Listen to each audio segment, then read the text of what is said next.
ลมพลังบุญญามหากุศลลมมงคลเมตตามหาศาลเรียบร้อยก็จะได้ให้ทางผู้พิจารณาสันติราชช่วยดำเนินการนะครับผมพันตำรวจโทนัทชัยพบไทยสงฆ์รองผู้กำกับการอนุสาสตร์ตรนะครับอนุโมทนากับทุกท่านมาในโอกาสนี้ด้วย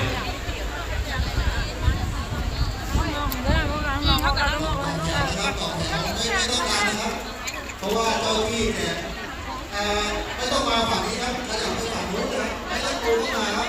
จุดตรงที่ตำรวจหรือใครไม่มีเกียรติรับเกียรติอยู่ฝั่งหน้านะครับให้ขยับไปทางนู้นนะครับขยับออกทางนู้นนะครับก่อนที่จะโค้งที่จะโค้งนะครับใจเย็นๆได้ทุกคนนะวันนี้6,000 ท่านนะครับได้หมด